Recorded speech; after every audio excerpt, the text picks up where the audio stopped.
नमस्कार दोस्तों। प्रस्तुत है शरद चंद्र चट्टोपाध्याय की लिखी उपन्यास बड़ी दीदी का दूसरा भाग। कलकत्ता की भीड़ और कोलाहल भरी सड़कों पर पहुंचकर सुरेंद्रनाथ घबरा गया। वहां न तो कोई डांटने फटकारने वाला था और न कोई रात दिन शासन करने वाला। मुंह सूख जाता तो कोई न देखता था और मुंह भारी हो जाता तो कोई ध्यान न देता। यह अपने आप को स्वयं ही देखना पड़ता है। यह भिक्षा भी मिल जाती है और करुणा के लिए स्थान भी, आश्रय भी मिल जाता है, लेकिन प्रयत्न की आवश्यकता होती है। यह अपनी इच्छा से तुम्हारे बीच कोई नहीं आएगा।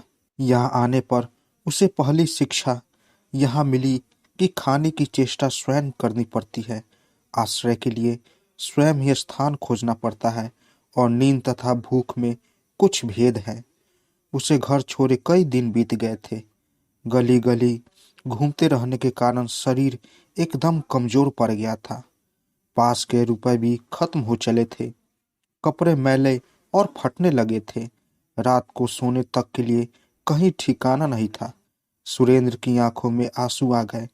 घर को पत्र लिखने की इच्छा नहीं होती, लज्जा आती है, और सबसे बढ़कर जब उसे अपने विमाता के स्नेहहीन कठोर चेहरे की याद आती है तो घर जाने की इच्छा एकदम आकाश कुसुम बन जाती है। उसे इस बात को सोचते हुए भी डर लगता था कि वह कभी वहां था।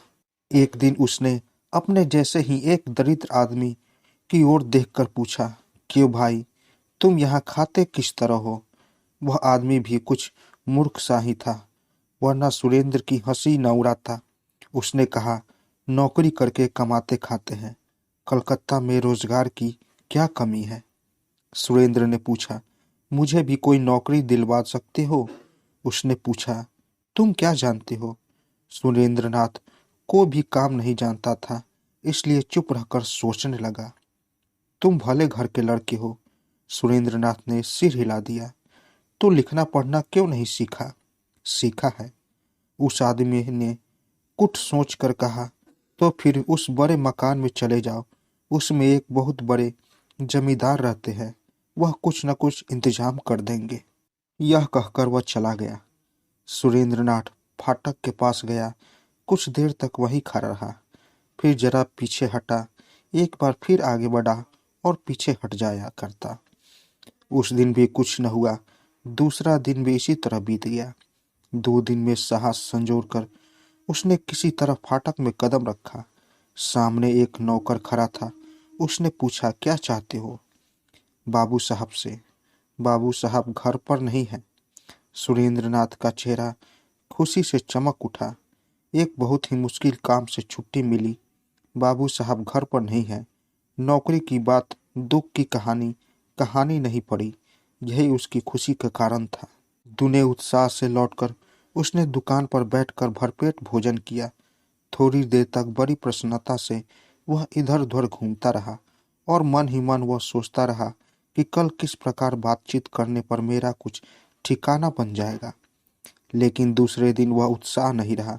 जैसे जैसे उस मकान के निकट पहुंचता गया, वैसे वैसे उसकी लौटने की इच्छा बढ़ती गई। फिर जब वह फाटक के पास पहुंचा तो पूरी तरह हतोत्साहित हो गया।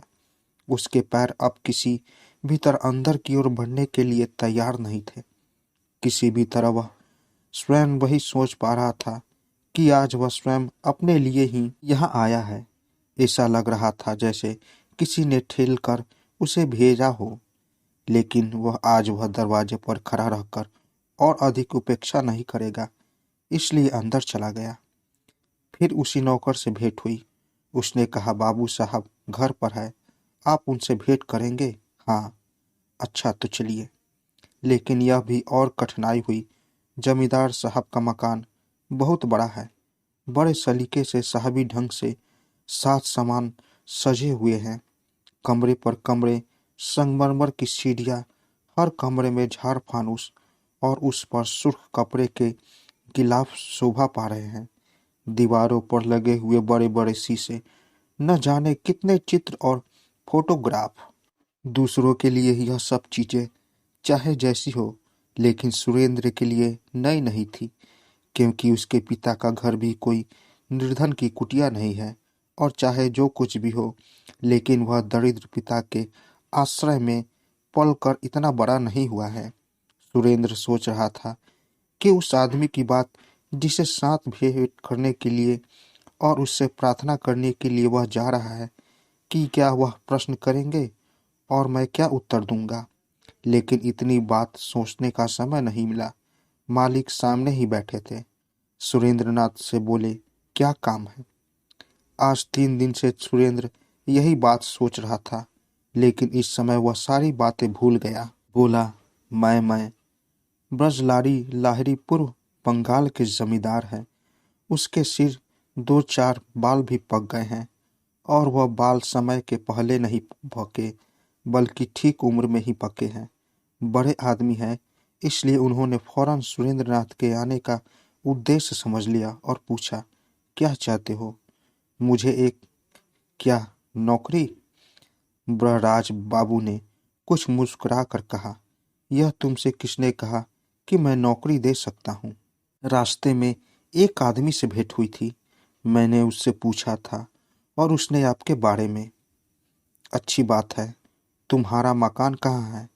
पश्चिम में। वहाँ तुम्हारे कौन है? सुरेंद्र ने सब कुछ बता दिया। वर्तमान स्थिति से सुरेंद्र ने एक नया ढंग सीख लिया है। अकटके अकटके बोला, मामूली नौकरी करते हैं, लेकिन क्योंकि उससे काम नहीं चलता, इसलिए तुम भी कुछ कमाना चाहते हो। जी हाँ। यहाँ कहाँ रहोगे? कोई जगह निश्चित नहीं है, जहाँ तहाँ। ब्रजबाबू को दया आ गई। सुरेंद्र को बैठाकर उन्होंने कहा, तुम अभी बच्चे हो। इस उम्र में तुम घर छोड़ने को विवश हुए तो यह जानकर दुख होता है। हालांकि मैं तुम्हें कोई नौकरी नहीं दे सकता, लेकिन कुछ ऐसा उपाय कर सकता हूँ कि तुम्हारी कुछ व्यवस्था हो जाए। अच्छा। सुरेंद्र जाने लगा। उसे जाते देख ब्रजबाबू ने उसे फिर बुलाकर पूछा, तुम्हें और कुछ नहीं पूछना है? बस इतने से ही तुम्हारा काम हो गया? तुमने यज्ञ तक जानने समझने की जरूरत नहीं समझी कि मैं तुम्हारे लिए क्या उपाय कर सकता हूँ।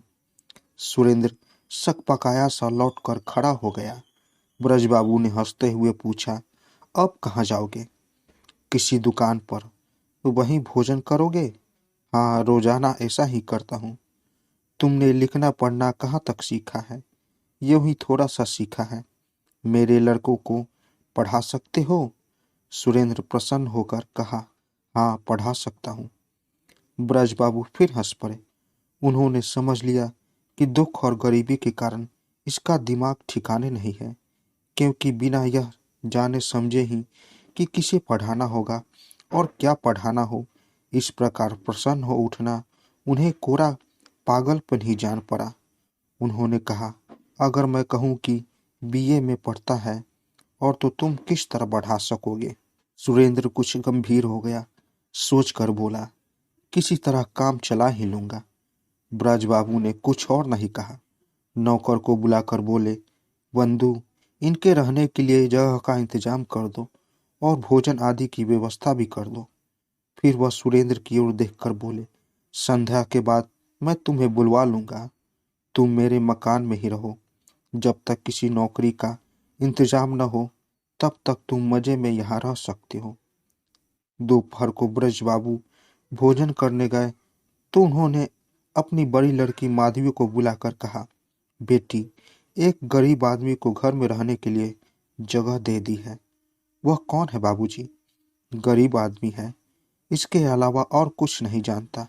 लिखना पढ़ना शायद कुछ जानता है, क्योंकि जब तुम्हारे बड़े भाई को पढ़ाने के लिए कहा तो वह राजी हो गया। जो बीए क्लास को पढ़ाने का साहस कर सकता है, वह कम से कम तुम्हारी छोटी बहन को तो जरूर ही पढ़ा सकेगा। मैं सोचता हूँ प्रमीला को वही पढ़ाया करें।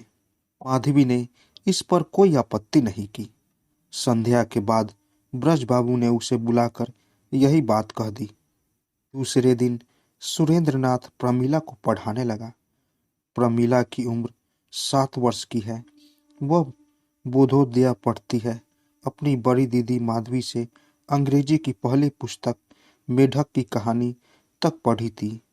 वह कापी, पुस्तक, स्लेट, पेंसिल, तस्वीर, लोजेरस लाकर बैठ गई। डू नॉट मूव, सुरेंद्र ने कहा। डू नॉट मूव यानी हिलो मत। प्रमिला पढ़ने लगी, डू नॉट मूव, हिलो मत। इसके बाद सुरेंद्रनाथ ने उसकी ओर ध्यान से देखकर स्लेट खींच ली और पेंसिल लेकर उस पर कुछ अंक लिखने लगा। प्रॉब्लम पर प्रॉब्लम सॉल्व होने लगे और घड़ी में 7 के बाद 8 और 8 के बाद 9 बजने लगे। प्रमिला कभी इस करवट और कभी उस करवट होकर किताब की तस्वीरें वाले पन्ने उलटती, कभी लेट जाती, कभी उठकर बैठ जाती, कभी मुंह में लेजेजस रखकर चूसने लगती, कभी बेचारे मेढक के सारे शरीर पर स्याही पोतती हुई, डू नॉट मूव, हिलो मत, मास्टर साहब हम अंदर जाएं। जाओ। उसका सुबह का समय इसी प्रकार बीत जाता, लेकिन दोपहर का काम कुछ और ही तरह का था।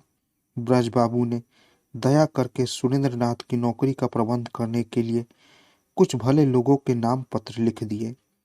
सुरेंद्रनाथ उन पत्रों को जेब में रखकर घर से निकल पड़ता।